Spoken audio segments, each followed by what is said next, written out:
Hello, everyone, and welcome to another episode of The Coach's Couch. I'm your host, Nigatharu.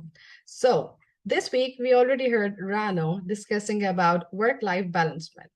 I am having another guest, same topic, but with different perspectives. So, my guest of today has a story from a farmer girl to a business coach in Australia. Let's welcome Rebecca and hear from her what exactly is work-life balancement is. Let's welcome Rebecca and listen her story. Hello, Rebecca. How are you?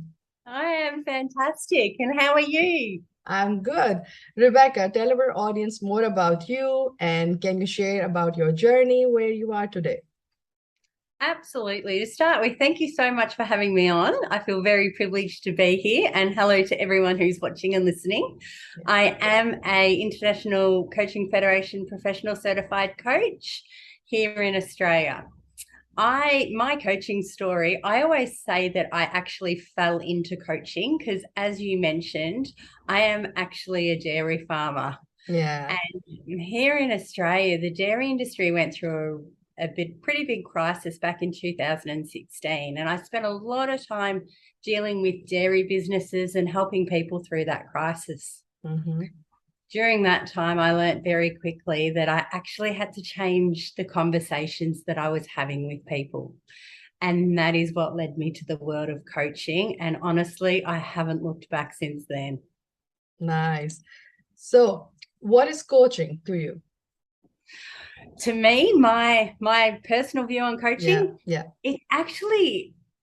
it's creating those really provocative thoughts, like expanding people's thought processes to Mm-hmm. the point that they can actually solve problems before they become problems, that they can overcome their obstacles before the obstacles actually present themselves in front of them. Yeah. It's about giving them the ability to think through their own situations and find different solutions and achieve their own personal goals.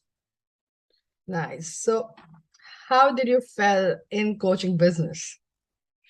So, from my experience talking to dairy farmers, I have always loved business. I have Mm-hmm. business degrees, and it was like my segue back into my own professional career.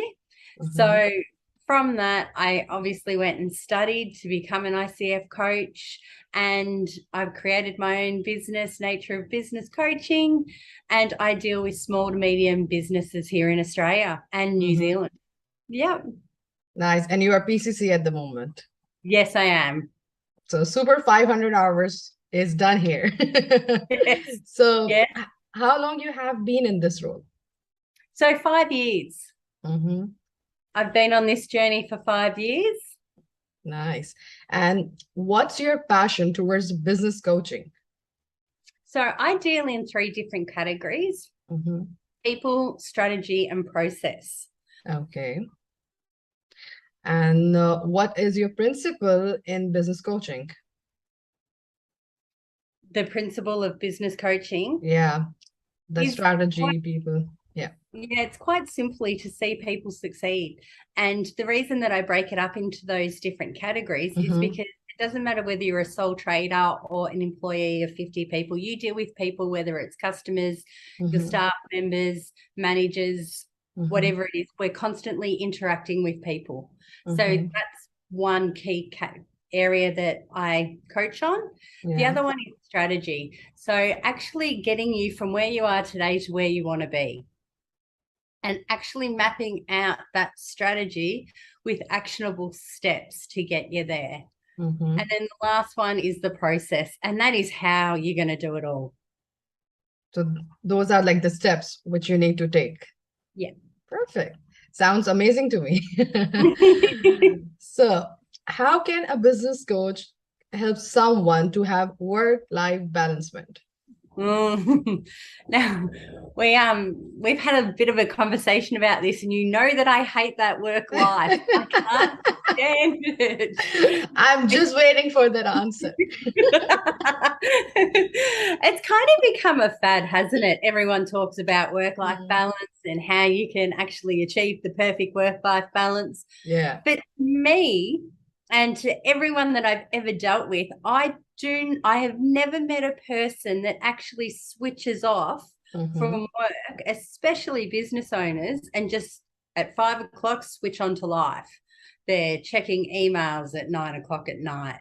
They're up early in the morning before they do their morning routine checking emails. So there's no actual switch off time and switch on time. So anyone that mentions work-life balance, I go, there is no such thing. It is called life balance, okay, people? Yeah. We need to Mhm. get this very, very clear. And then some people will come back and not argue, but come back and say, but I've got great balance. Like I'm really disciplined and I don't actually do that. And I'm like, Mhm. well, that's fantastic because that means you have got fantastic life balance. Yeah. It's still not work-life balance because it's your life. So it's Mhm. life balance. So it's like you plug in yourself for the morning, and after that, there is no limitation because even I guess I agree to this point as well that there is no more 9 to 5 jobs.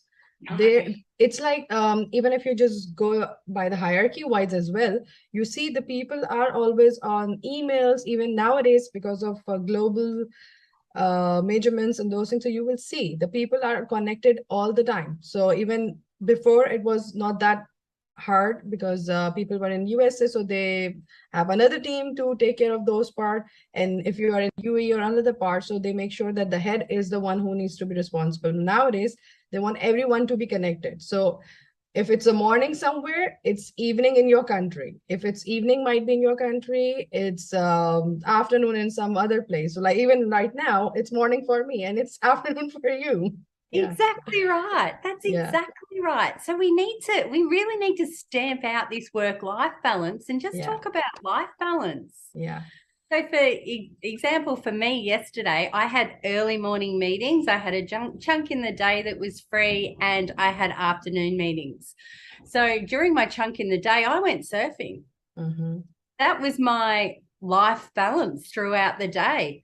I could have sat home and I could have done emails and I could have done extra work, but I went, no, there's life here as well. And I'm Yeah. actually going to fit that life into my day. No, that's a dilemma as well at the moment. Even if you are working from home, people feel like, oh, you are chilling and you're doing work and those stuff. But reality based, it's like the work never stops. Yes. Even if you're on the vacation and you are the one who is responsible to sign some checks, if you're a financial head or anything, so you need to be careful what emails are going, what are things approved.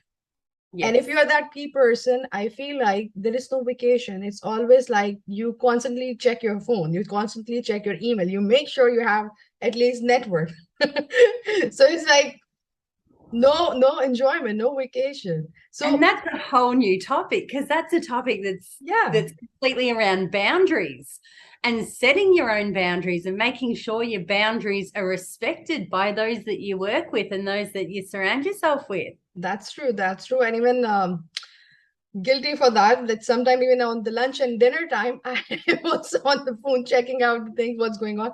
Because if I have the sessions and meeting, I don't get time to check the phone. And once I'm getting time, there are so many message emails popping up that I need to make sure that I don't miss out something. So I guess yeah, we are in the FOMO as well, fear of missing out. And then that's another whole topic within itself. That feeling that we've all created for ourselves that Yeah, we if we miss out on something, we're missing an opportunity that's instead of true. actually just being present Yeah. and enjoying your family meal with your family and loved ones.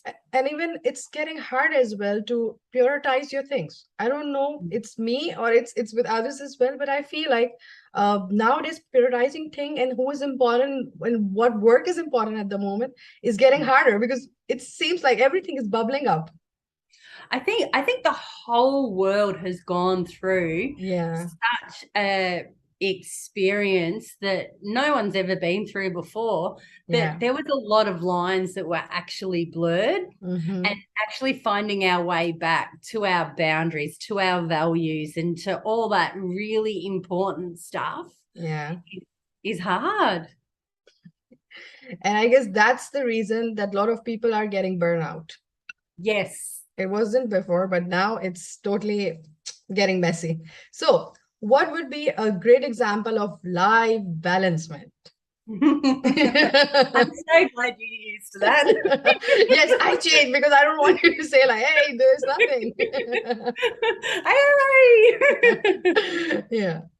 So it realistically is planning out what you Hmm. want to achieve and how you're going to do it, but not just in a work related scenario. Planning Yeah. out your life at different stages in your life, you're going to be at different points. Like when I started my business, I had to work really, really hard to get it up and going.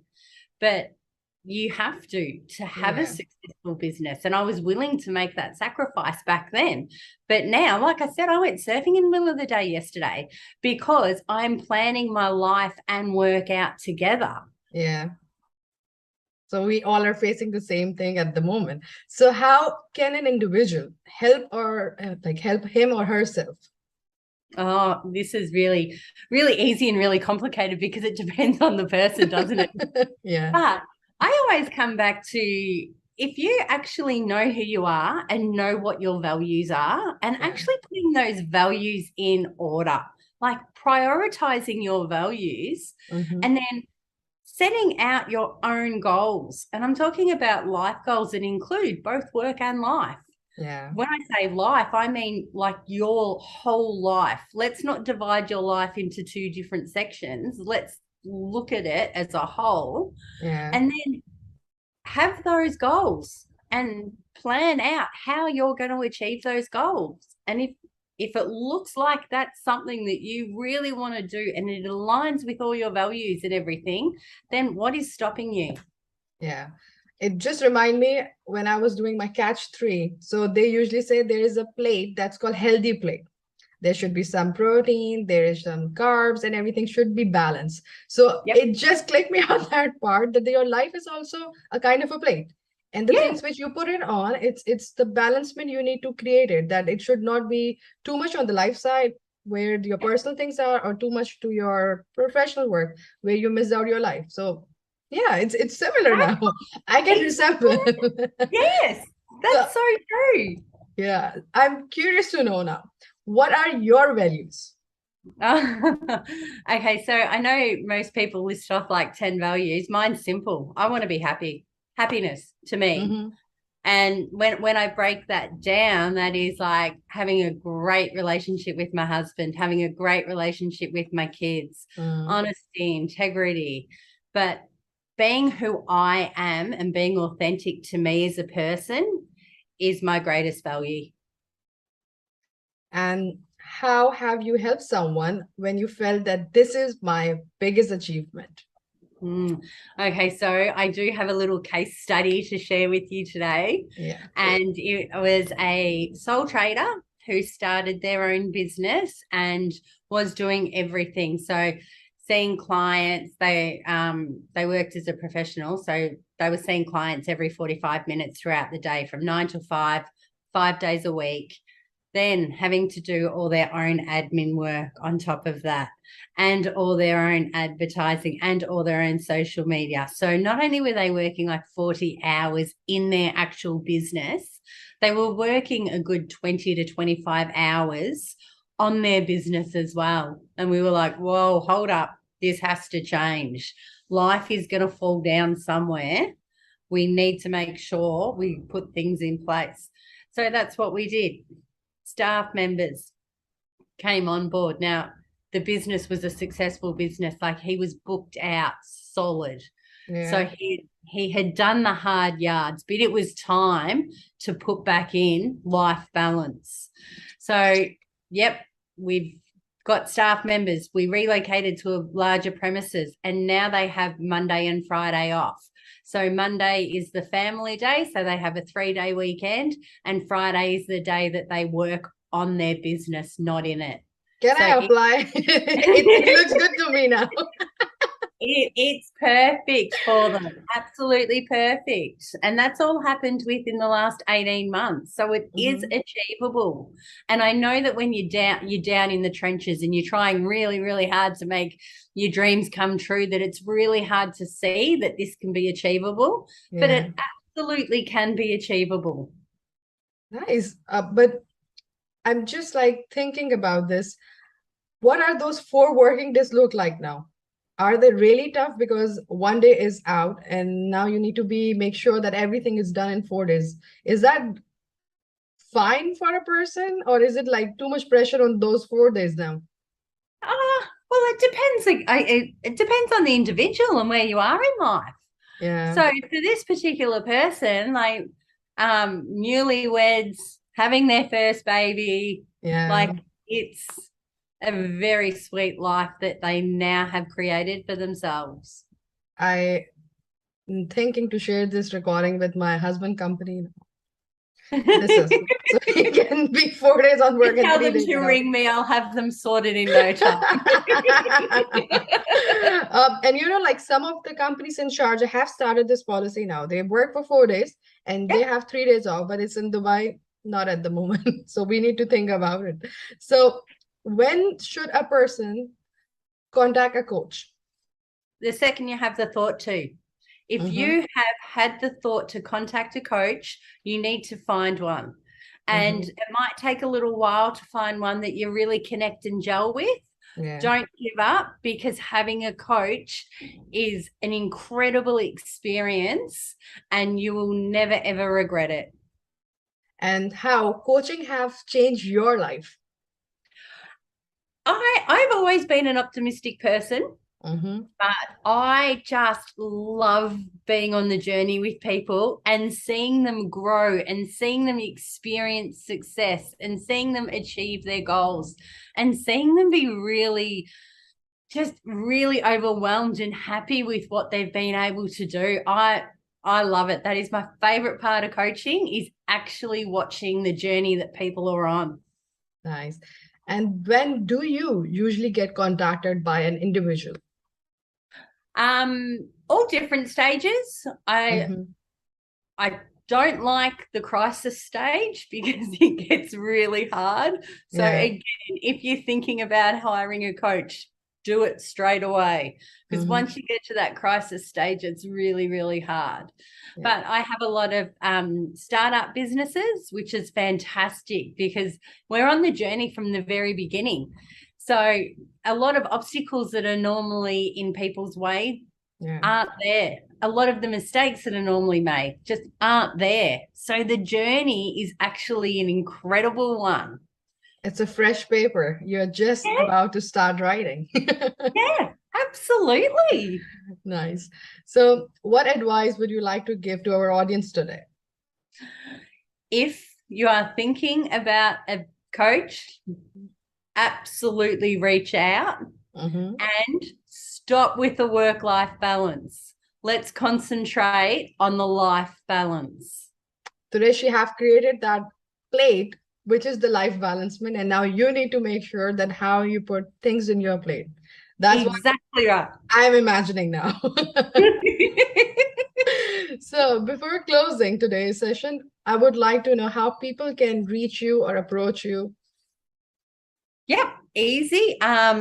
I'm on Facebook, Instagram, and LinkedIn as Nature of Business, and my email address is rebecca@natureofbusiness.net. Okay, and she is available on LinkedIn with the name of Rebecca Yes, Casey, right? yes, Okay, so I will just tag her email as well so people can look there. And if you want to contact her, she's available. She's at the moment in Australia and taking care of New Zealand as well, right? yes. Okay. So thanks a lot, Rebecca, for Thank sharing such you. a beautiful insight of yours and giving us some positive energy on this channel. And if you are new to our channel, go ahead and like the button because this video is for you, as well as subscribe us on your favorite platform. Share with us what was the key insight or new learnings you had today with our conversation in the comments section. Thank you very much and see you next week with another coach. So stay tuned on our channel, The Coach's Couch. Have